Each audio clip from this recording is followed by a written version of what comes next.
Okay. Okay, no, wrong one. All right, there we go. That's the right one. So we finished the cardiac anatomy last time, right?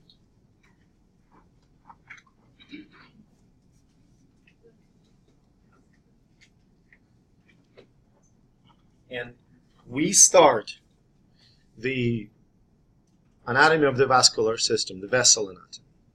Now, yellow highlights the structure that you need to know, and it may look absolutely overwhelming. But there's a big but here. A lot of the structures on different pictures are the same. Like you have this square, you have this square, shows you the arteries of the arm. We'll get to the arteries of the arm, and it's going to be basically the same. Does that make sense? So a lot of it is repetitive.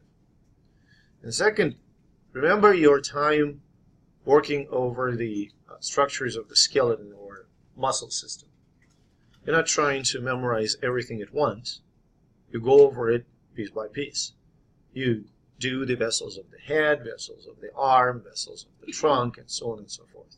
Same approach here. Does that make sense to you? So this is the general organization of the human vascular system. And there's certain pathway that you can explore when you think about the anatomy of the vascular system. It all starts with the heart. Okay?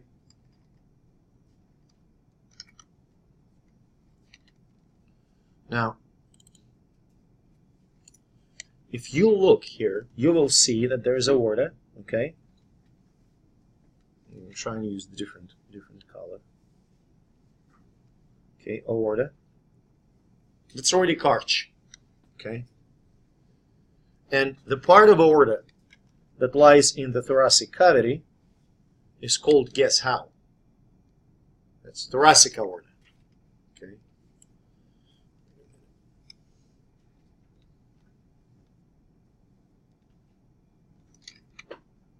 I don't know how to. Okay, that's fine.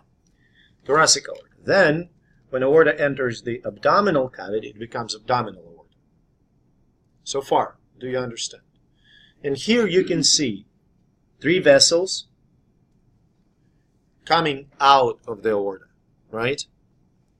So you have a subclavian, left subclavian artery,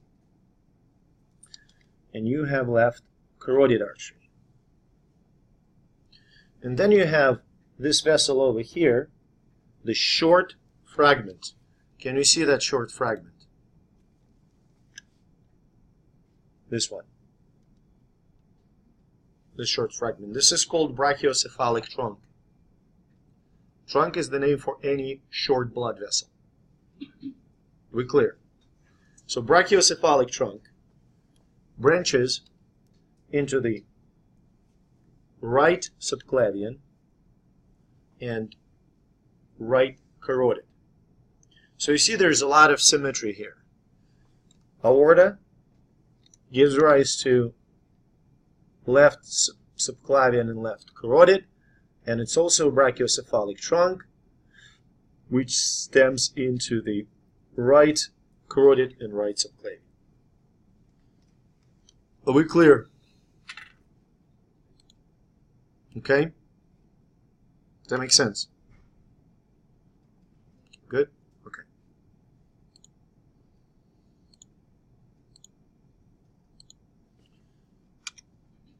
Now, what's next to our conversation? So let's talk about what happens in the arms. In the arms, subclavian artery extends as the axillary. Now look at the names. Subclavian artery is located under which bone? Clavicle. Axillary artery located around which anatomical region? Axillary armpit. Perfect. Now, axillary artery extends further. It's the brachial artery. Remember brachial region, the upper arm? Yep. That's your brachial artery. And brachial splits into the radial, which runs along the lateral side of the forearm, and ulnar artery. that runs along the medial side of the forearm. We basically covered the forearm and the arm, the entire arm. Does that make sense to you? Now, carotid arteries will split further into the external and internal carotid artery, and they will give rise to a multiple arteries of the head, such as vertebral and facial. Okay, sorry, not vertebral, basilar artery and facial artery and superficial temporal. We'll get to them when we'll get to the head. Now, what happens in the stomach, in the abdominal cavity? So in the abdominal cavity, you see several trunks. This is the first one. This is called celiac. Okay? So celiac trunk gives rise to hepatic arteries and gastric arteries. Also splenic artery extends from there. Now, celiac provides the blood flow. Celiac trunk provides the blood flow to spleen, which is kind of about here, okay? And stomach. Does that make sense to you?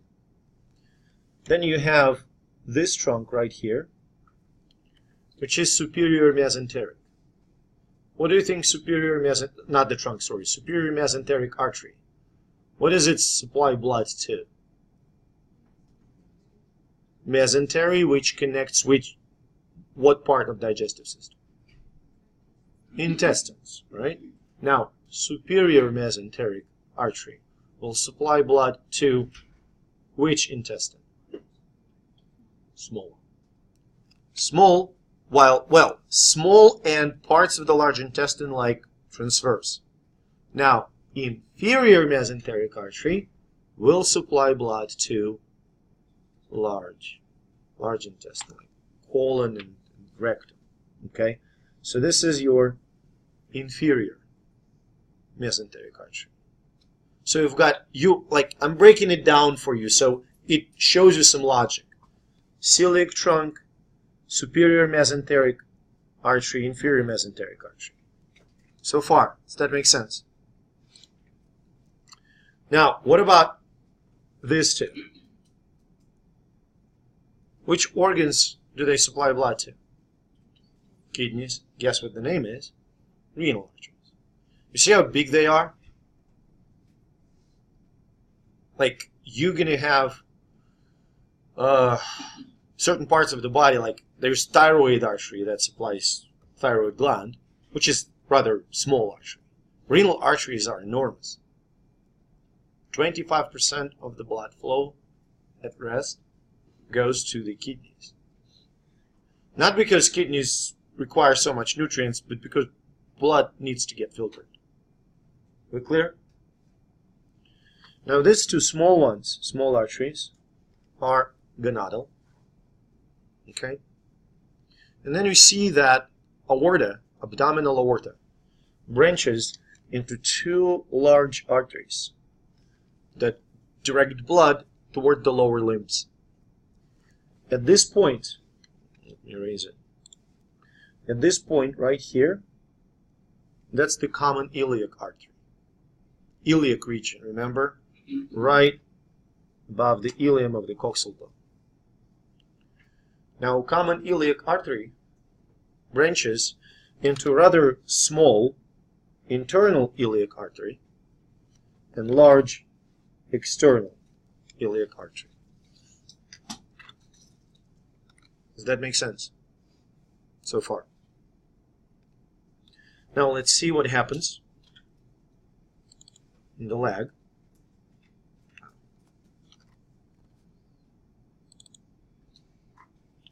So you can see that external iliac artery continues as the femoral. Now, femoral artery, it enters the hiatus, becoming a popliteal. Remember the region. Can you tell me where is popliteal region? Back of the knee. Okay, because front of the knee is patellar. The back of the knee is popliteal. So popliteal artery is the short part of that long artery that runs in the back of the knee. and then it splits, producing anterior and posterior tibial arteries. This list is incomplete. We're going to talk a bit more when we get to each part. But do you see the logic in it? Do you see the logic in naming the arteries and the way they distribute the blood? Okay, good.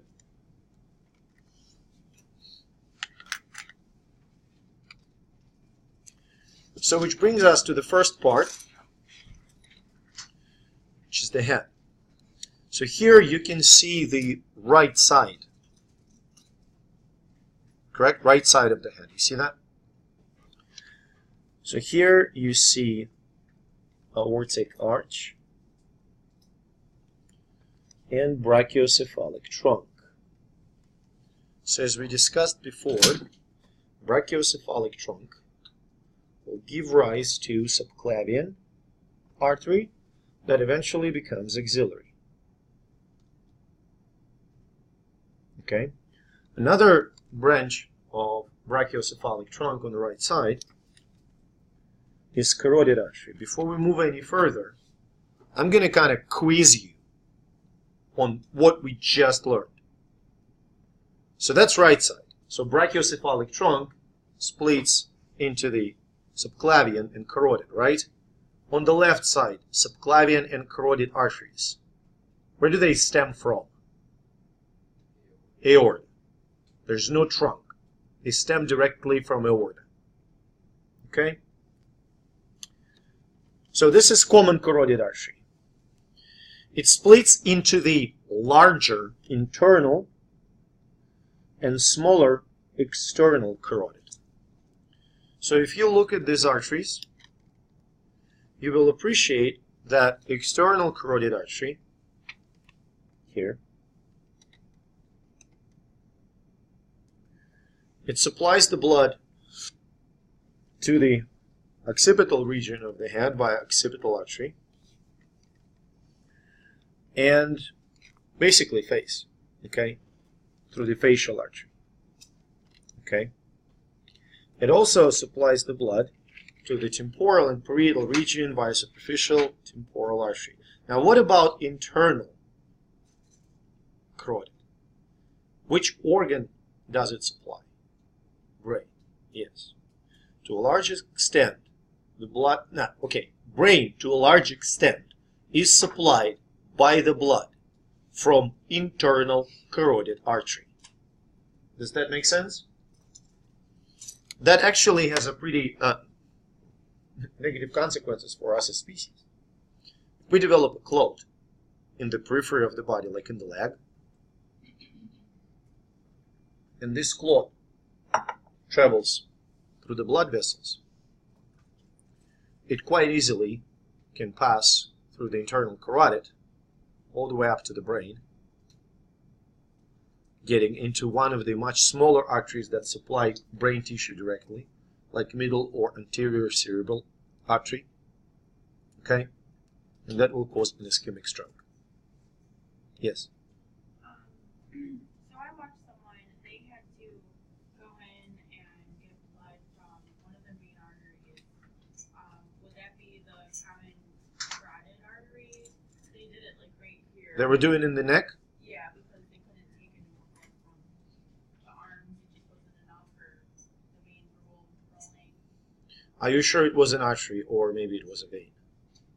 I don't know. I don't know which one it was. Taking the blood from the artery?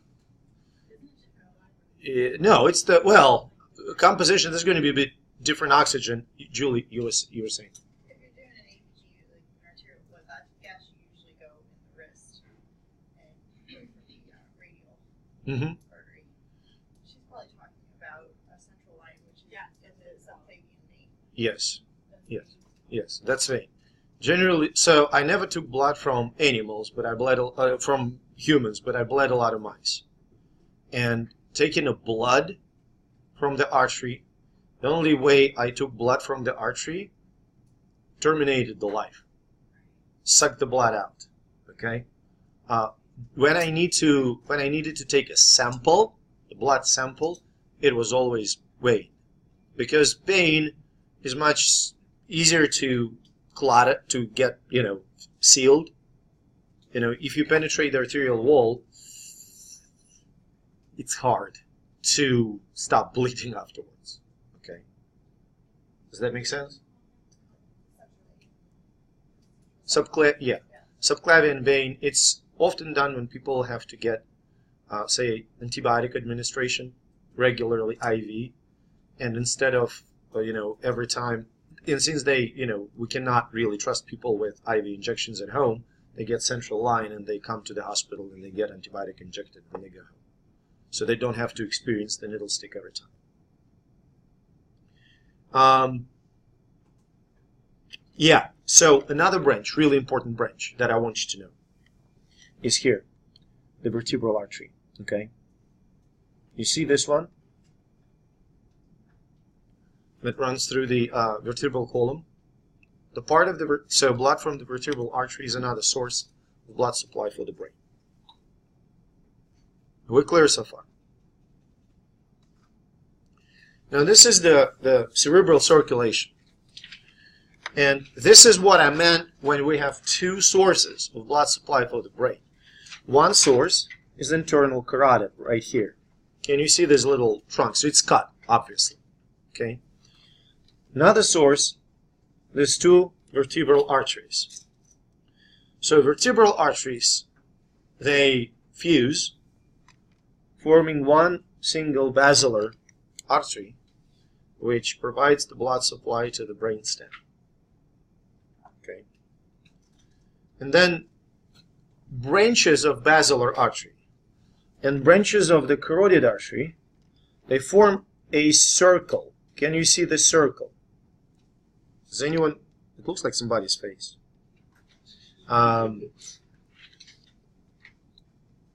Does anyone remember the name of that circle? Circle of a dude. Willis. Yes, that's the circle of Willis. Right? So, circle of Willis is formed by two communicating arteries. The posterior communicating artery. Okay? And the anterior communicating artery. Sorry. The anterior communicating artery. Okay. And two branches. So branches of the basilar and carotid arteries are for basilar is posterior cerebral. For carotid, it's the middle and anterior cerebral arteries. Okay, so we can kind of schematically picture it. If this is the circle of Willis, okay, in the right bottom, can you see that? This is basilar artery. Okay, this is posterior communicating. Those are posterior cerebral arteries. And here you have internal carotids. Internal carotid goes as the middle cerebral and as the anterior cerebral. And that little fragment over there is the communicating artery, anterior communicating artery. Now, why cerebral circulation partially is organized in that circle? Bless you. What's the point of having a circle?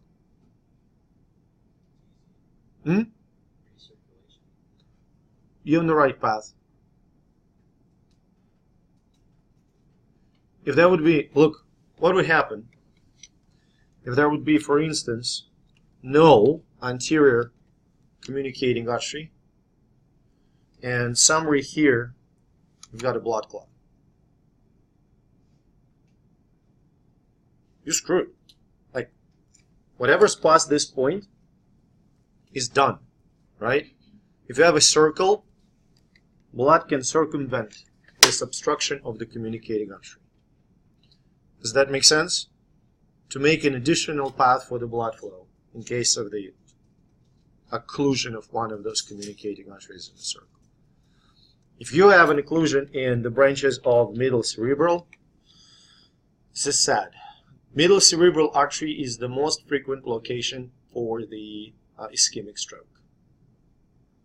Okay? And as you learned before, the outcomes of the stroke depend on where the clot is, in which artery. Are we clear? Any questions?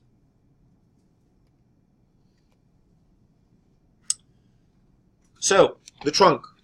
Now, usually make it a bit easier. So you've got the aortic arch, right? So it will produce left subclavian, left carotid, and then it will produce the brachiocephalic trunk, right carotid, right subclavian.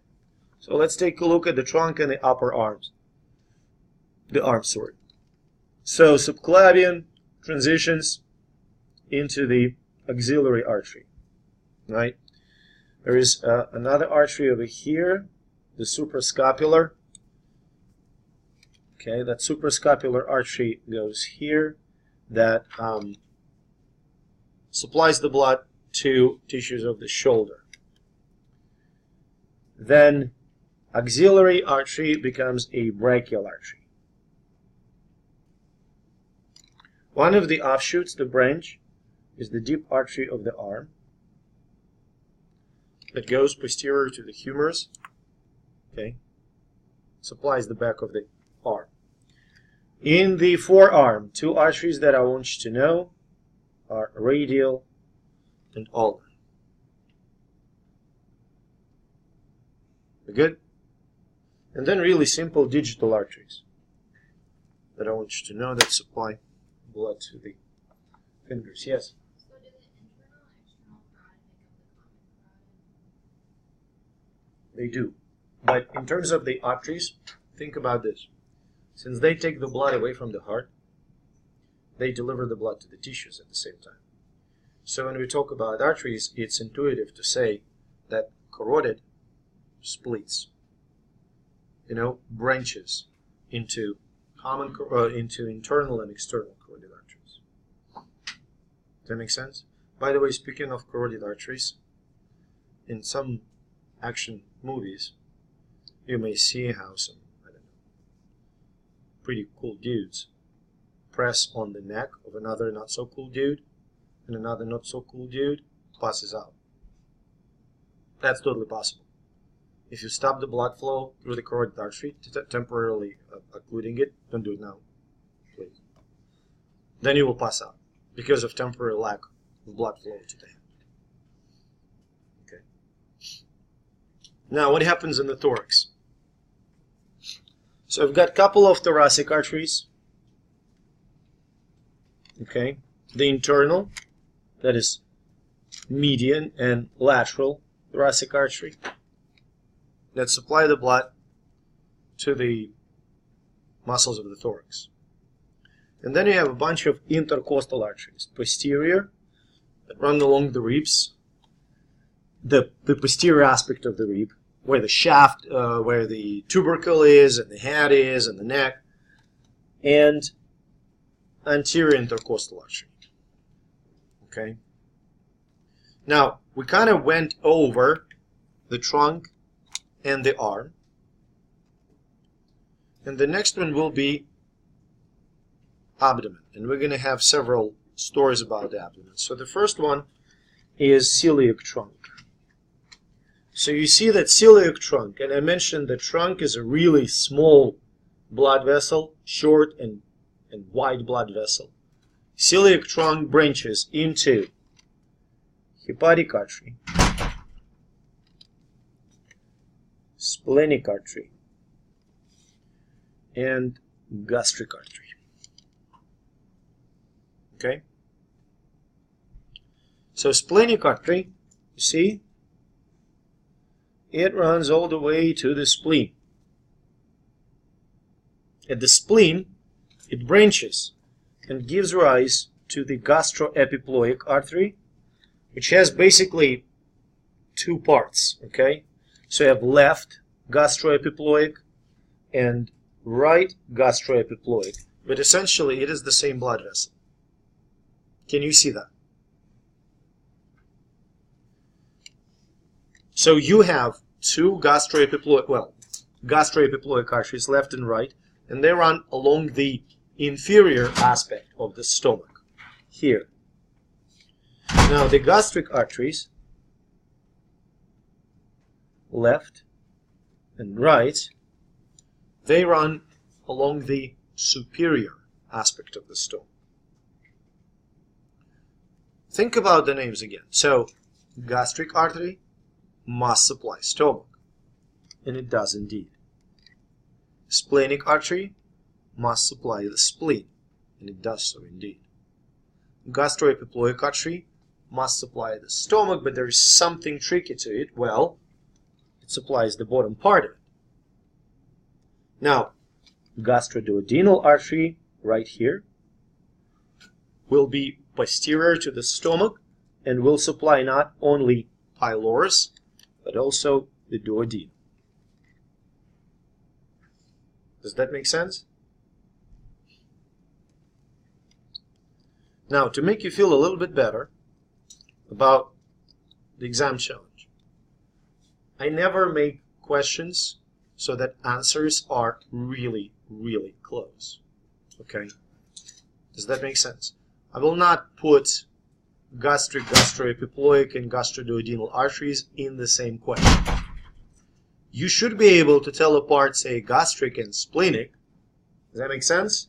But that's pretty obvious. And you're going to see the same pictures, and they're going to be all printed out, and you will have the picture on the screen, so you will see all the same. Does that make sense? So far, we're good? Now, what if we move a bit down from celiac trunk to arteries that are lower? So you will see renal arteries that supply blood to the kidneys. Two much smaller suprarenal arteries supply the blood to adrenal glands. Right about where superior mesenteric artery leaves the aorta, two gonadal arteries leave the aorta too.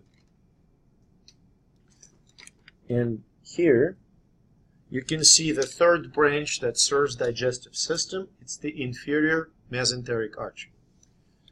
So in a nutshell, on this image, you can see celiac trunk, superior mesenteric and inferior mesenteric arteries.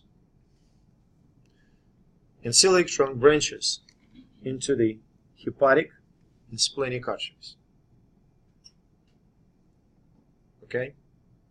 Now at the bottom, you see the point where aorta branches into the common iliac arteries. Any questions about the distribution of vessels on this scheme? No? Now, for this, I always try to be reasonable in anatomy, especially in such an enormous amount of information as this one. So here's what I want you to know. You absolutely must tell apart celiac trunk, superior mesenteric artery, and inferior mesenteric artery. Am I clear? You absolutely must do it. In this image, it's not really hard. As long as you remember that celiac trunk is most superior, then you have superior mesenteric, celiac, superior mesenteric, inferior mesenteric. Okay? Now, what are going to be branches of superior mesenteric artery? What are they going to supply? They're going to supply colon. So you will see a lot of arteries with a name like right colic. It supplies the colon at the site of right colic, okay? Or middle colic. Now, left colic, sigmoidal arteries, superior rectal arteries. Sorry, that's superior rectal, that's still sigmoidal artery. So, sigmoidal arteries, left colic, superior rectal arteries will supply corresponding parts. Does that make sense? So, what I can do on the exam, I can ask you this. This blood vessel is superior rectal, splenic, gonadal, or, I don't know, thoracic. So they will be pretty straightforward for the complicated issues like this. Does that make sense? Am I clear? I'm not going to ask you whether it's superior rectal, left colic, sigmoidal, or intercolic artery. You understand? So as long as you can match, as long as you can trace the artery to the organ it supplies, you should be all fine. Are we clear? Arteries of the leg.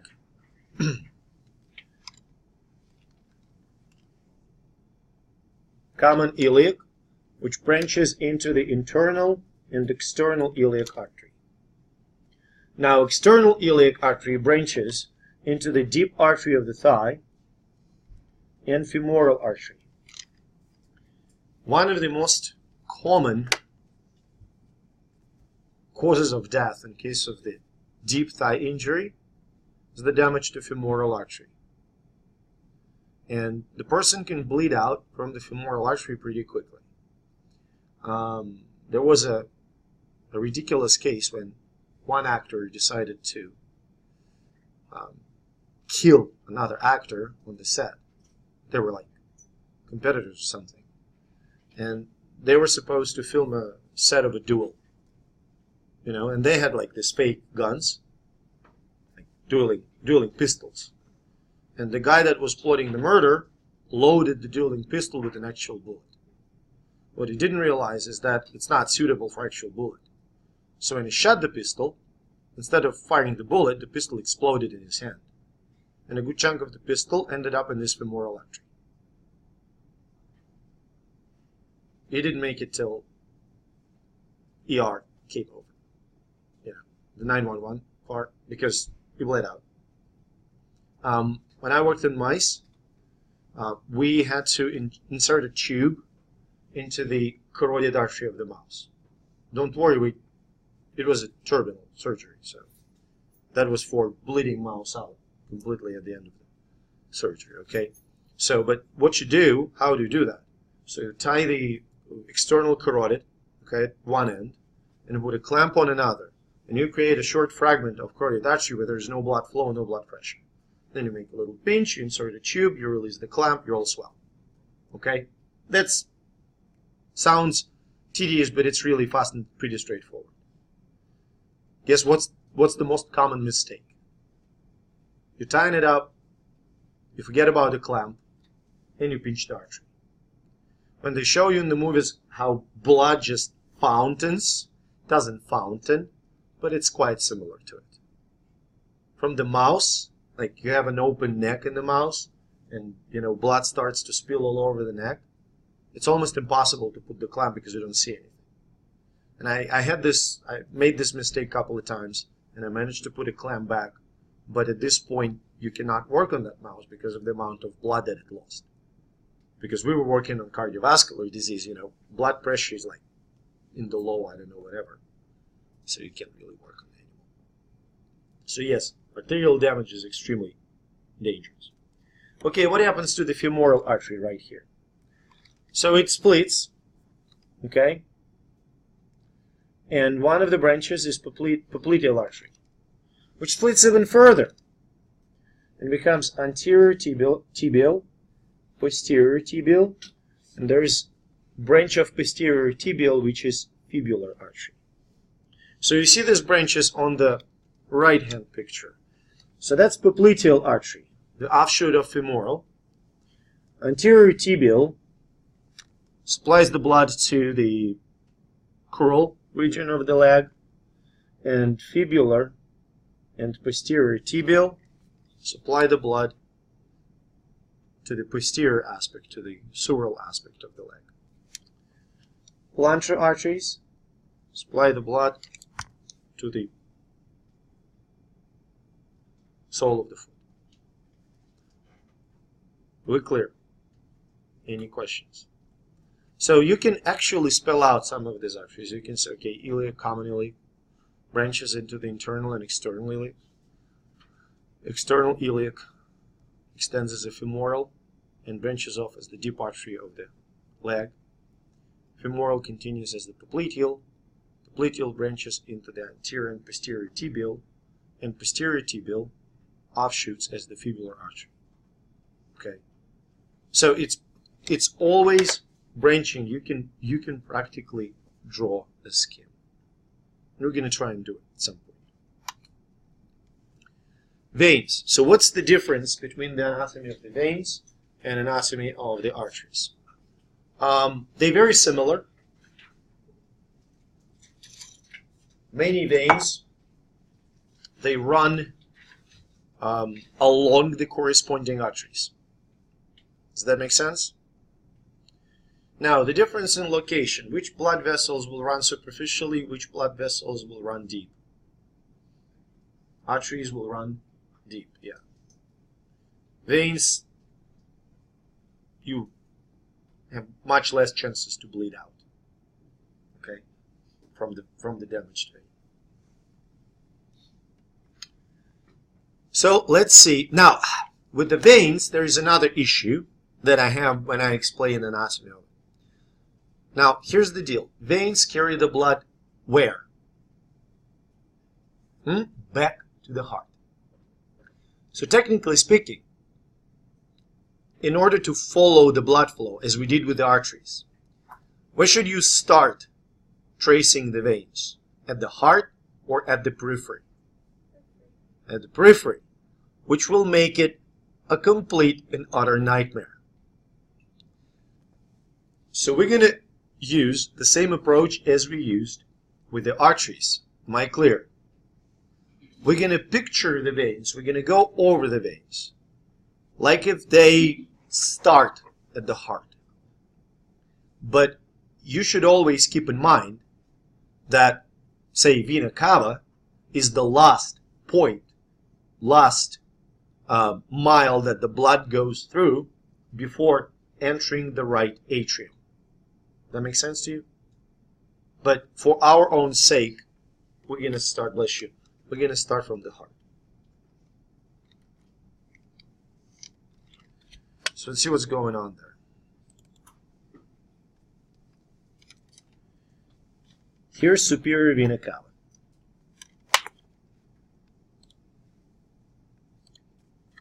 Okay. Superior vena cava. You can see that it is composed of two branches. So there's no trunk here. Okay. You have brachiocephalic vein here and here. Okay. See that? Now brachiocephalic vein branches off into the jugular and subclavian. Okay, does that make sense? Jugular and subclavian. Right? So jugular vein, you have internal and have external jugular vein. Subclavian veins branch into the... So there's a short and nice axillary vein. Axillary vein here branches into the brachial and basilic. While the third vein that runs through the upper arm is the cephalic vein, which, look, it's kind of counterintuitive. Where would you expect cephalic vein to be? Let's be honest. In the head. Now, this is something that gets students all the time. This is why I kind of stop and tell you this. Cephalic vein is in the arm. Just remember that, okay? So cephalic vein is in the arm. And if you see an arrow that points at this vein, don't dismiss the answer cephalic vein right away just because it's cephalic. Remember that cephalic vein is in the arm. Does that make sense? So if you would look at the veins of the upper arm, you will see that at least one repeats the artery. It's the brachial vein. But you have two new ones, cephalic and basilic veins. That makes sense? Now, you may notice that veins are often connected. Like here, median cubital vein connects basilic and cephalic veins. You sometimes can see median cubital vein if you have really thick veins in the antecubital region of your arm, the front elbow. Okay? These short vessels, technically speaking, can be called anastomosis.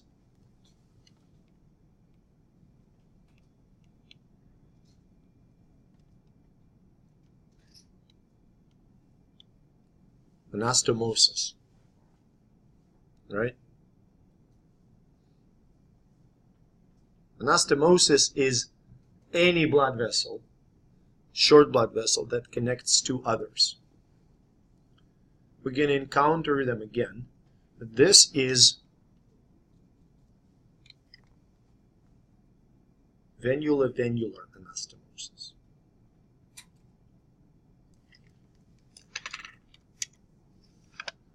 All right. Now, if you would look further,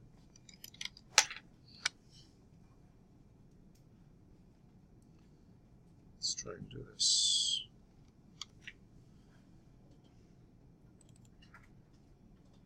In the veins in the abdominal cavity, okay, you will see the hepatic portal vein. Now, can you remind me, hepatic portal vein, where does it carry blood from? It's a portal vein. Huh? Hepatic portal vein. Carries the blood, interestingly enough, carries the blood to the liver, huh? Intestines, yes. Carries the blood from the intestines to the liver. Okay? You can see renal veins, just as you saw with arteries. You can see splenic vein right here.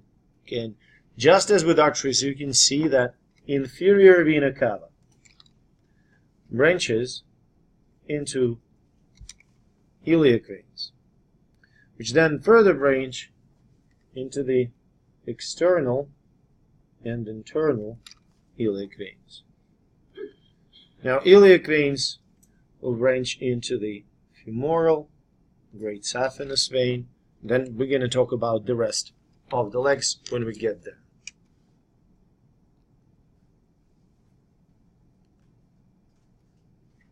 Now let's talk about the head first. So this is vena cava, superior vena cava, and it collects and it collects the blood from subclavian vein and internal jugular vein. You can see that external jugular vein, unlike in case of carotid, external jugular vein branches off from subclavian vein. All right? Now, internal jugular, this large vein, okay, it gives rise to superficial veins of the head, like this facial vein, superficial temporal vein, while external jugular collects the blood from the occipital vein. Just as it happens with the arteries, there is a vertebral vein branching from the subclavian.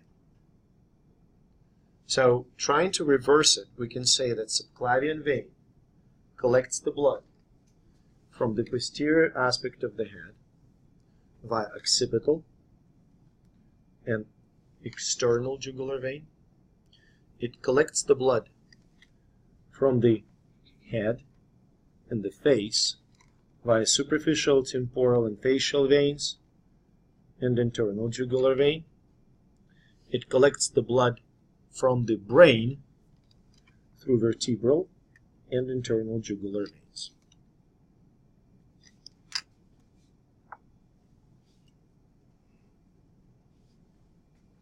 Now, what are the veins in the head, in the brain? We call those veins sinuses. Remember? Periosteal and meningeal layers of the dura mater separate, forming almost flat, somewhat triangular in cross-section, veins of the head, the sinuses. The sinus that runs between the hemispheres is called superior sagittal sinus. Sinus that runs between the hemispheres but at the inferior aspect of them is the inferior sagittal sinus. You think about name and you think, okay, superior is on top, sagittal means in the sagittal plane. Now, cavernous sinus is at the base of the brain, and straight sinus connects superior sagittal and inferior sagittal sinuses. You have sigmoid sinus that is inferior to the occipital lobe of the brain and to the cerebellum. And all the sinuses supply the blood to the jugular, internal jugular vein. So sinuses collect the blood from the brain and dump it into the internal jugular vein. We clear? Good. Now, what's going on in the trunk and the arm? As we discussed before, brachiocephalic vein continues as the subclavian vein, which then branches into the axillary and cephalic. Cephalic veins continues practically all the way to the palm, while axillary branches into the basilic and brachial, brachial being a deeper vein of the upper arm. Cephalic and basilic veins are connected by a median cubital vein. Basilic vein branches into the median antebrachial vein, and you see that brachial, you see the one that's in the back? Brachial vein branches into the radial and ulnar. So trying to tell this story back again, we can say that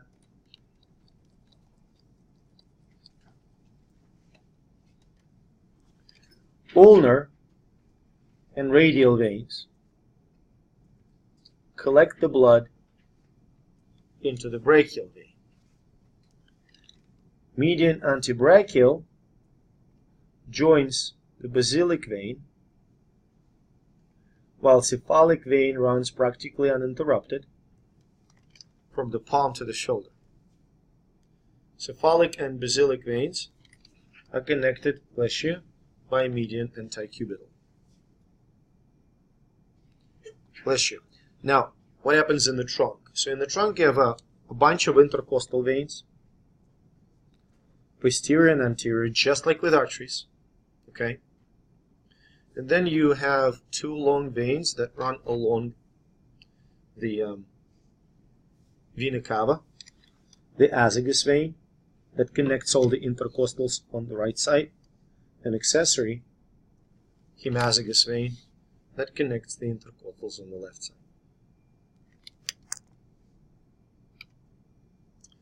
Now, what's going on in the abdomen?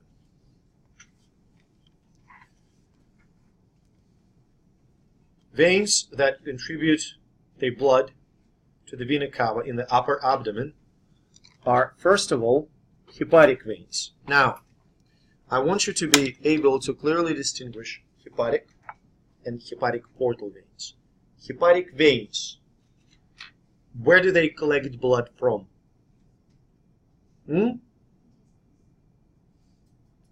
Hepatic veins, liver.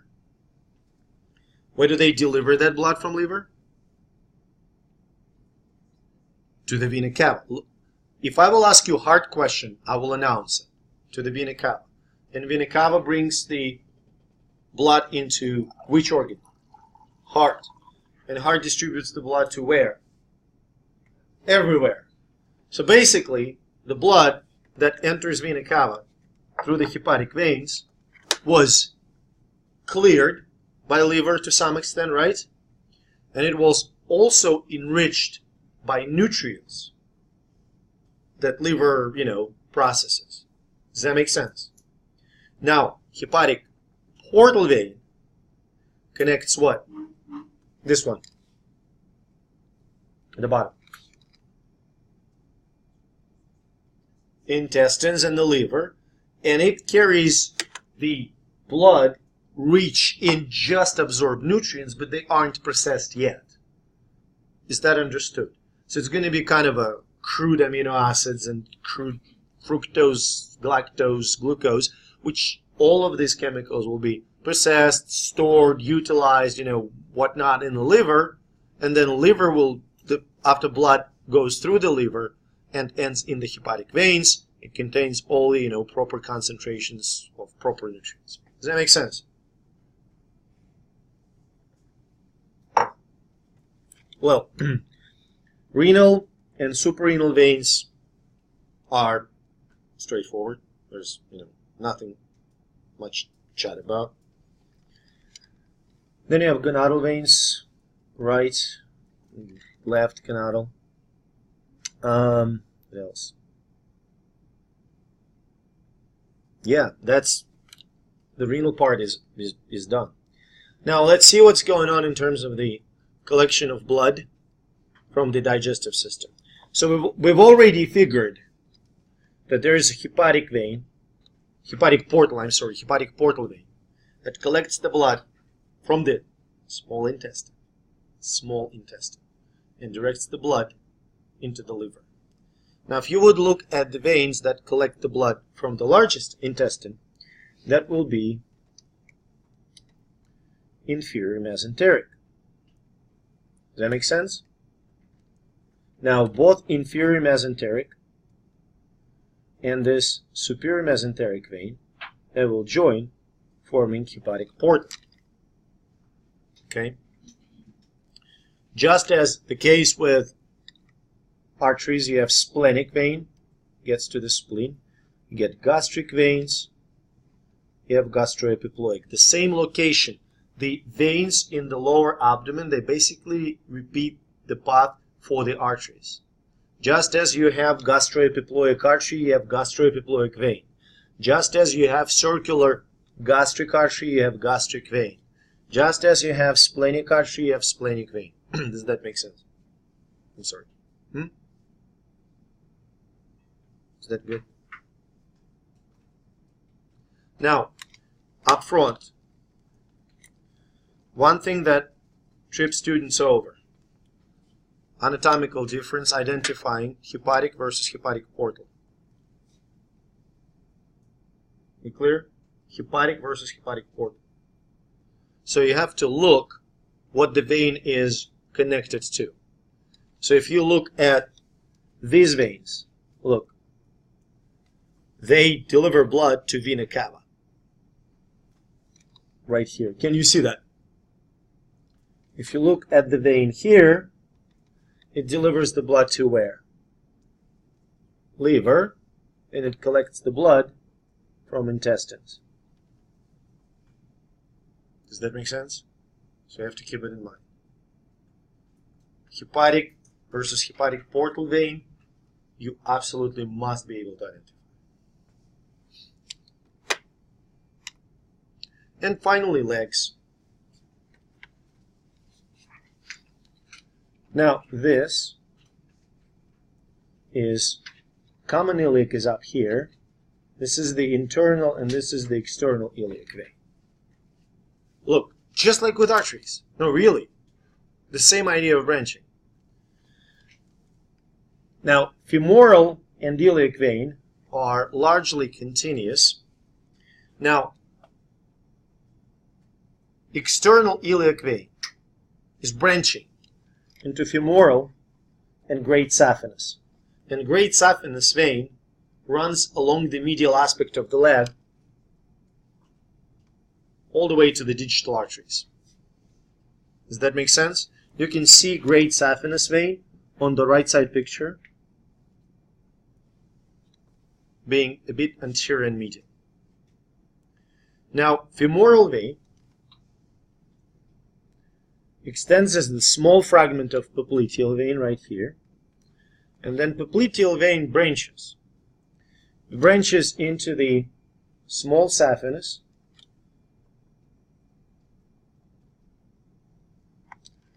anterior tibial here, fibular, and posterior tibial. Now, look, another sort of word of warning. I give you fair warnings before anatomy test. What often gets mixed up?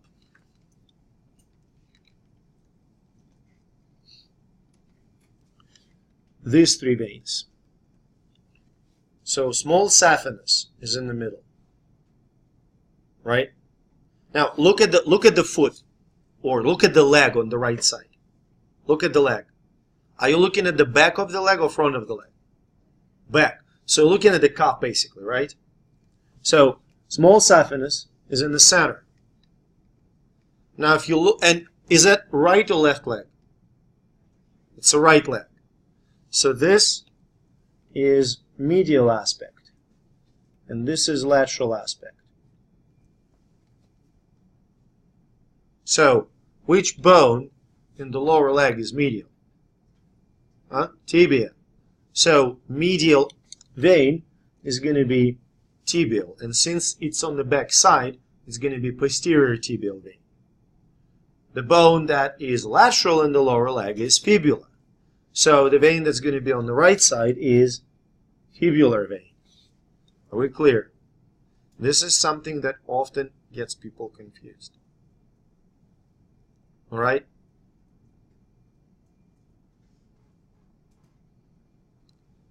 Now, you've got a study guide.